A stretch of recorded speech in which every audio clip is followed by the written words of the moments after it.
Chapter 32. And on his way Jacob came face to face with the angels of God. And when he saw them he said, "This is the army of God," so he gave that place the name of Mahanaim.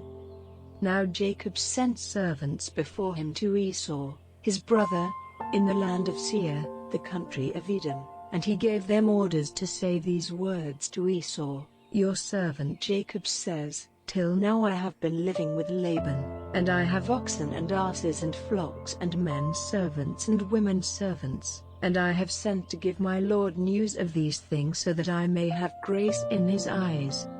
When the servants came back they said, "We have seen your brother Esau and he is coming out to you, and 400 men with him." Then Jacob was in great fear and trouble of mind, and he put all the people and the flocks and the herds and the camels into 2 groups, and said, "If Esau, meeting one group, makes an attack on them, the others will get away safely."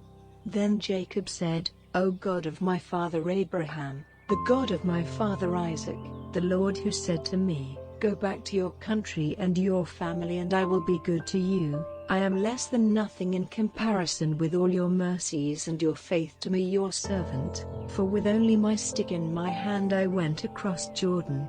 And now I have become 2 armies. Be my savior from the hand of Esau, my brother, for my fear is that he will make an attack on me, putting to death mother and child."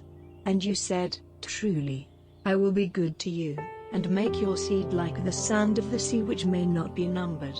Then he put up his tent there for the night, and from among his goods he took, as an offering for his brother Esau, 200 she-goats and 20 he-goats, 200 females and 20 males from the sheep, 30 camels with their young ones, 40 cows, 10 oxen, 20 asses, and 10 young asses. These he gave to his servants, every herd by itself, and he said to his servants, "Go on before me, and let there be a space between one herd and another." And he gave orders to the first, saying, "When my brother Esau comes to you and says, 'Whose servant are you? And where are you going? And whose are these herds?' then say to him, 'These are your servant Jacob's, they are an offering for my lord, for Esau, and he himself is coming after us.'"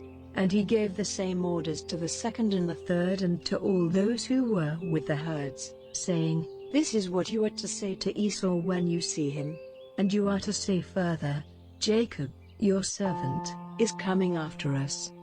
For he said to himself, 'I will take away his wrath by the offering which I have sent on, and then I will come before him, it may be that I will have grace in his eyes.' So the servants with the offerings went on in front, and he himself took his rest that night in the tents with his people. And in the night he got up, and taking with him his 2 wives and the 2 servant women and his 11 children, he went over the river Jabbok. He took them and sent them over the stream with all he had. Then Jacob was by himself, and a man was fighting with him till dawn.